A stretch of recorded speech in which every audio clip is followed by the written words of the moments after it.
बिस्मिल्लाहिर्रहमानिर्रहीम। स्टूडेंट्स, आज मैंने आपको बताना है लॉगरिथम के बारे में। और इस लॉगरिथम में हम ये चार चीज़ें जो है ना वो आज सीखेंगे। एक तो इसका इंट्रोडक्शन कि ये है क्या चीज़, किस लिए हम यूज़ करते हैं, ठीक है। दूसरा, फिर इसको डिफ़ाइन कैसे किया जाता है कि लॉग को डेफिनेशन इसकी। फिर जो थर्ड चीज़ मैंने आपको बतानी है वो ये चीज़ हो जाएगी कि आप इसकी कितनी टाइप्स हैं और काइंड्स जो है ना जो भी आप कह दो। और फिर फोर्थ जो स्टेप होगा उसमें आपको ये बताना है कि आप किसी नंबर का लॉग चेक किस तरीके से करते हैं, ठीक है। इंट्रोडक्शन, डेफिनेशन, टाइप्स और चेकिंग, ये चार चीज़ें हमने जो है ना वो इस वीडियो में कवर करनी है। सबसे पहले तो ये इंट्रोडक्शन की तरफ आते हैं। डियर स्टूडेंट्स, लॉग जो है ये एक ऐसा टूल है, एक ऐसा हमारे पास जो है ना वो चीज़ है जो कि हमें नंबर्स को जल्दी जल्दी जो है वो सॉल्व करने में हेल्प करती है। जैसे कि अगर आपको कहा जाए कि 25 का स्क्वायर रूट निकालो तो फिर तो फ़ौरन आप बता देते हैं कि ये इसका स्क्वायर रूट है। लेकिन अगर इसी 25 का आपको कहा जाए कि फिफ्थ अंडर रूट निकालें तो वो आपके लिए एक प्रॉब्लम बन जाता है। तो इसको किस तरीके से फाइंड करना है, इसका क्या आंसर आ रहा होगा, तो ये हम नॉर्मल जो है वो फिर हमारे लिए प्रॉब्लम बनती है। लेकिन जब हम लॉग के ज़रिए करते हैं तो ये बड़ी इजीली जो है वो हम फिर और जल्दी सॉल्व कर लेते हैं। तो इसी चीज़ से हम इसको इंट्रोड्यूस भी करते हैं कि लॉगरिथम हमारे पास एक ऐसी चीज़ है जो कि नंबरों का आंसर जो है, प्रॉब्लम्स का आंसर जो है वो बड़े जल्दी जल्दी हमें दे रहा होता है। अब इसके बाद सेकंड स्टेप आ जाता है कि डेफिनेशन, कि हम किस तरीके से लॉग को डिफ़ाइन करते हैं।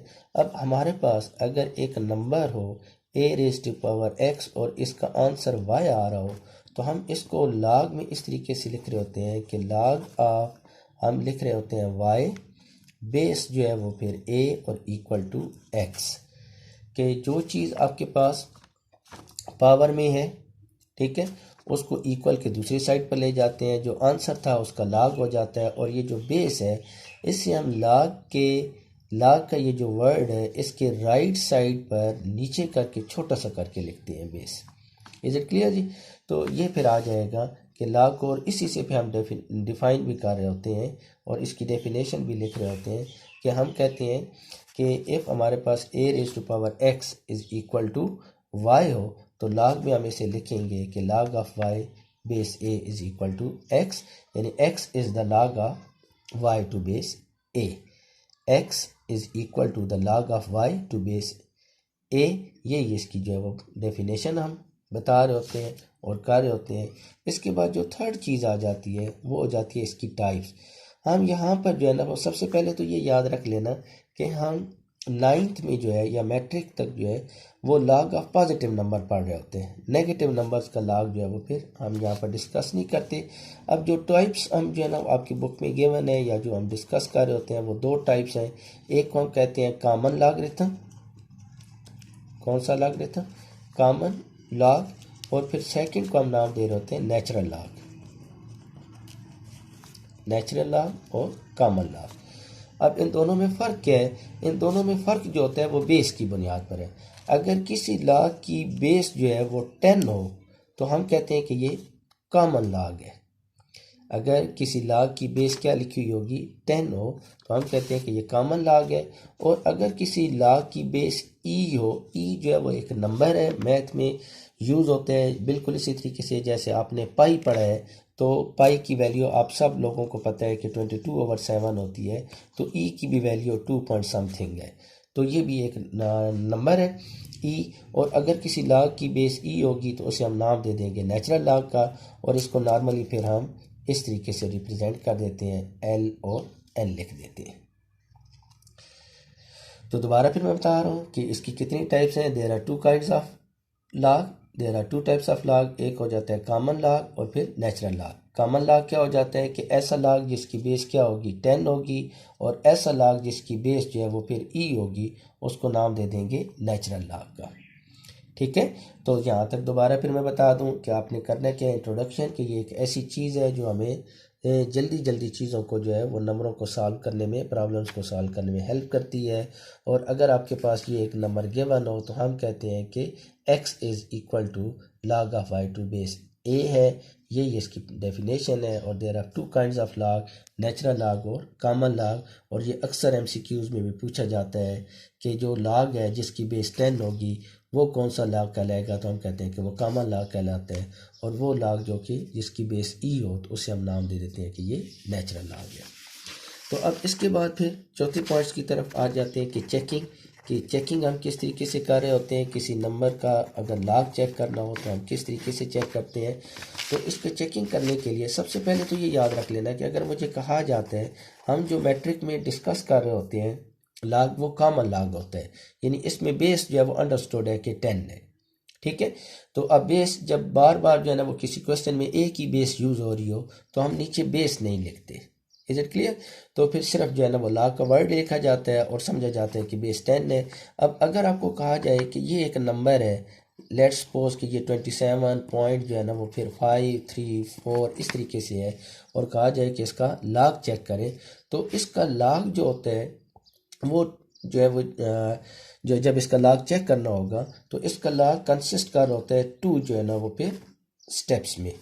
सबसे पहले इसका लॉग हम चेक करते हैं 2 स्टेप से, ठीक है। स्टेप 1 में आपने सबसे पहले तो इसको चेक करना है कि इसका करेक्टरिस्टिक्स क्या है। अब करेक्टरिस्टिक्स क्या होता है, कैसे चेक किया जाता है, ये फिर मैं बताता हूँ। और दूसरे जो है ना वो स्टेप पे आप चेक करते हैं कि ये इसका मेंटीसा क्या है। ये 2 चीज़ें आपने किसी भी नंबर की अगर कहा जाए कि इसका लॉग चेक करें तो आपने चेक करना होता है कि उसका करेक्टरिस्टिक्स और मेंटीसा। जब ये दोनों चेक कर लेते हैं तो फिर इनको जब कंबाइन करके लिख देते हैं तो हम कहते हैं कि ये इसका लॉग है। अब लॉग चेक करने से पहले सबसे पहले तो आपने चले पहले करेक्टरिस्टिक्स चेक कर लेते हैं कि करेक्टरिस्टिक्स क्या होते हैं। करेक्टरिस्टिक्स जो होते हैं कि अगर आप किसी भी नंबर को जब साइंटिफिक फॉर्म में लिखते हैं तो आपको पता है कि साइंटिफिक वो 3.1 में आपने सीखा है कि साइंटिफिक नोटेशन में लिखने का मतलब ये हो जाता है कि ये जो पॉइंट है इसको यहाँ पर होना चाहिए, और ये जो प्लेस है इसको रेफरेंस जो है ना वो फिर पॉइंट का नाम दिया जाता है। कि अपने किसी भी नंबर को जब साइंटिफिक फॉर्म में लिखेंगे तो जो 10 की पावर आ रही होगी वो ही जो है वो करेक्टरिस्टिक्स कहलाती है। लेट्स सपोज कि अगर आप इसको साइंटिफिक फॉर्म में लिखते हैं 27.53, ये जो आपके पास है 27.534, इसको साइंटिफिक फॉर्म में कहा जाए कि लिखें तो आपको पता है कि साइंटिफिक फॉर्म में हमारे पास पॉइंट जो होता है वो 2 के बाद होना चाहिए। तो 2.7534 और मल्टीप्लाई बाय 10 की पावर हमारे पास जब पॉइंट यहाँ से इधर लेकर जाएंगे तो इट्स मीन कि 1 पावर आ रही होगी। तो अब ये जो 1 है इसी को हम नाम देते हैं कि ये इसका करेक्टरिस्टिक्स है। तो करेक्टरिस्टिक्स अगर सिंपल सा बता दो तो हम कहते हैं कि ये जब किसी भी नंबर को 10 की पावर में लिखेंगे, किस में, जब किसी भी नंबर को 10 की पावर में लिखना है तो कितनी उसकी जो है ना वो फिर पावर आएगी, तो वही जो पावर है उसको नाम दिया जाता है करेक्टरिस्टिक का। तो यहाँ पर आप लिखकर भी कर सकते हो या डायरेक्ट बता देते हैं। हमें पता है कि इसके पॉइंट को यहाँ पर लाना होगा, जब यहाँ पर लाएंगे तो 10 की पावर ये 1 बनती है, तो वो जो 1 है उसको नाम दे देंगे कि ये करेक्टरिस्टिक्स है इसका। अब दूसरा पोर्शन आ जाता है, दूसरा स्टेप आ जाता है मेंटीसा, कि मेंटीसा कैसे चेक करेंगे। अब मेंटीसा जो होता है इसको फिर टेबल के जरिए चेक करना पड़ता है। अब टेबल में जाने से पहले सबसे पहले तो आपने करना क्या है कि ये जो नंबर है मेंटीसा चेक करने के लिए आपके पास कोई सा भी जो नंबर है, एक तो उसके पॉइंट को आप ख़त्म समझो, पॉइंट जो है इसको आप ओमिटेड कर दें, ख़त्म कर दें कि ये पॉइंट इसमें था बेसिकली। और फिर दूसरा ये है कि ये जब पॉइंट के बगैर लिखेंगे तो ये 27534 बन जाता है। अब इस नंबर को आपने राउंड ऑफ करना है और राउंड ऑफ करके इसको 4 डिजिट तक लाना है। ज़्यादा से ज़्यादा जो है मेंटीसा चेक करने के लिए आपके पास जो नंबर है वो 4 डिजिट तक होना चाहिए। अगर 5th आ रहा है तो उसे राउंड ऑफ कर दें। राउंड ऑफ का मतलब होता है कि उस 5वें नंबर को, इस नंबर को जो है वो फिर ये जो मैंने लिखा है कि इस नंबर को आप यहाँ से ख़त्म करना चाहते हैं। अब इसको जब आप ख़त्म करना चाहते हैं तो इसी को राउंड ऑफ कह देते हैं। अब इसको राउंड ऑफ करने का, ख़त्म करने का क्या तरीकाकार है कि आप देखोगे कि जो नंबर आप ख़त्म करना चाह रहे हैं अगर वो 5 से बड़ा है तो फिर तो इससे ये नेक्स्ट वाले नंबर को एक डिजिट बढ़ा देते हैं। अगर ये 5 से लेस हो तो फिर हम इसको जो है ना वो एज इट इज़ ही छोड़ देते हैं, और अगर 5 हो तो फिर यहाँ पर जो है वो इवन नंबर बनाना पड़ता है। तो ये फिर आपको राउंड ऑफ का, दोबारा फिर मैं बता रहा हूँ कि अगर आपके पास 5 डिजिट्स आ रहे हैं तो आपने 5 आ जाएँ, 6 आ जाएँ, जितने भी आ जाएँ, तो आपने उन सबको राउंड ऑफ करके सिर्फ 4 डिजिट तक जो है ना वो फिर होना चाहिए बिफोर चेकिंग द मेंटिसा। ज़्यादा से ज़्यादा नंबर 4 डिजिट तक होना चाहिए। ठीक है जी। अब इसमें फिर मेंटिसा कैसे चेक करते हैं? मेंटिसा चेक कैसे किया जाता है कि आपके पास जो लॉग टेबल है बुक के आखिर में, उसमें आपने देखा होगा कि एक इस तरीके से हॉरिजॉन्टल कॉलम बना हुआ है और एक इस तरीके से जो है ना वो वहाँ पर ये वर्टिकल कॉलम है और एक इस तरीके से हॉरिजॉन्टल कॉलम बनी हुई है। इसमें अगर आप चेक करो लॉग में तो आपको यहाँ पर जो है वो 10, 11 इस तरीके से ये नंबरिंग जो है वो लिखी हुई नज़र आएगी।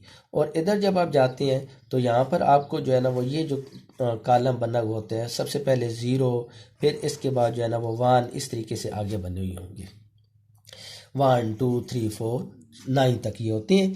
अब इसमें आपने करना ये है कि अगर आपने इस चीज़ का लॉग चेक करना चाहते हैं, 2753 का मेंटिसा चेक करना चाहते हैं, तो आपने ये जो फर्स्ट 2 है, क्योंकि लॉग हमेशा जो है ना वो फिर 10 या 10 से बड़े का होता है, और मेंटिसा 10 या 10 से बड़े से होता है। तो आपने करना ये है कि 27 को 5 के कॉलम में चेक करना है। 27 को 5 के कॉलम में चेक करने का मतलब ये है कि आप इस लाइन में देखोगे, यहाँ पर जो है इसमें आपने देखना है कि 27 किधर लिखा हुआ है। जहाँ पर 27 जो है आपको लिखा हुआ मिलेगा, उस चीज़ को लेट्स से कि ये 27 यहाँ पर लिखा हुआ था, तो आपने करना क्या है कि 27 को आपने 5 के जो है वो फिर कॉलम में चेक करना है। यानी 27 को इस साइड पर आप चलना शुरू कर देंगे, लेट्स से कि यहाँ पर ये 5 लिखा हुआ था ये, तो आप 27 के सामने और 5 के नीचे जो वहाँ पर नंबर लिखा हुआ होगा उस नंबर को आप कहेंगे कि ये इसका मेंटिसा है। दोबारा फिर मैं बता रहा हूँ कि आपने करना क्या है कि 10 से बड़ा, ये जो सबसे पहले तो मैंने ये बताया था कि आपने करना ये है कि अगर आपके पास 5 डिजिट्स आ जाते हैं, 6 डिजिट्स आ जाते हैं, तो आपने उसको करना है राउंड ऑफ। राउंड ऑफ करने के बाद आपने लाने हैं सिर्फ 4 डिजिट तक। पॉइंट को आप ख़त्म समझो। जब 4 डिजिट तक आ जाएंगे तो पहले 2 डिजिट्स को आपने इस कॉलम में चेक कर लेना है, वर्टिकल कॉलम में। पहले 2 डिजिट्स को, जैसे यहाँ पर 2 और 7 है, तो आप कहेंगे कि 27 का आपने चेक करना है लॉग, और किस में? 5 के कॉलम में। यानी 27 के सामने जाएंगे, 5 के नीचे आएंगे, तो जो भी नंबर वहाँ पर लिखा हुआ होगा उसको आप नाम दे देंगे कि ये इसका मेंटिसा है। ये समझ में आ गई बात? फिर उसके बाद ये जो 3 है, उससे आगे जब आप चलते हैं तो वहाँ पर आपको नज़र आते हैं कि छोटे छोटे जो है ना वो फिर वहाँ पर कॉलम बने हुए हैं, और उधर भी लिखा हुआ है 1 से लेकर 9 तक। तो वो जो थर्ड नंबर होता है, इसको नाम दिया जाता है मीन डिफरेंस का। क्या नाम दिया जाता है? मीन डिफरेंस का। तो आपने फिर 3 के नीचे चेक कर लोगे कि 3 के नीचे कौन सा नंबर लिखा हुआ है। अब 27 को 5 के नीचे जो चीज़ लिखी हुई है और जो 3 के नीचे लिखी हुई है, इन दोनों को जब आपस में कर दोगे ऐड, आपने क्या करना है? ऐड करना है, प्लस करना है। इन दोनों को आप ऐड कर देंगे तो उन दोनों का जो आंसर आएगा वो आपके पास क्या बन जाएगा? मेंटिसा बनेगा।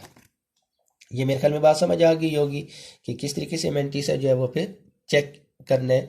दोबारा फिर मैं बता रहा हूँ, इसको ज़रा गौर से सुन लेना, क्योंकि यही एक मेन पॉइंट होता है लॉग चेक करने का, कि आपके पास जो भी है, मसलन आपको कहा जाता है कि इसका लॉग चेक करें 27.534 का, तो आपने सब 2 चीज़ें डिसाइड करनी है, एक कैरेक्टरिस्टिक्स और एक इसका मेंटिसा। तो कैरेक्टरिस्टिक किस तरीके से डिसाइड करते हैं? तो वो ये हो जाता है कि आपने देखना है कि अगर इसको साइंटिफिक फॉर्म में लिखें तो इसकी 10 की पावर क्या बनेगी। अगर जो 10 की पावर बन रही होती है वो इसका कैरेक्टरिस्टिक्स कहलाएगा। और मेंटिसा को आपने टेबल से चेक करना है, और मेंटिसा चेक करने के लिए मैंने आपको ये बताया है कि आप इस पॉइंट को जो है वो ख़त्म समझो, ओमिटेड समझो, और फिर आपके पास जो नंबर है वो 4 डिजिट तक होना चाहिए। अगर इससे जो है 4 डिजिट्स से बड़ा नंबर आ जाते हैं, 5 डिजिट्स आ जाते हैं ये, तो आप 5th 6 और जितने भी डिजिट्स हैं उनको राउंड ऑफ करके 4 तक लाओगे। 4 तक लाने के बाद फिर आपने फर्स्ट 2 को जो है आप कहोगे कि इस ये जो है 27 को आपने 5 के कॉलम में और फिर 3 का डिफरेंस चेक करना है। 5 के कॉलम में और 3 का डिफरेंस, इन दोनों के जो आंसर होंगे उनको आप कर दोगे ऐड करने के बाद जो आंसर आएगा वो आपका कहलाएगा मैंटीसा।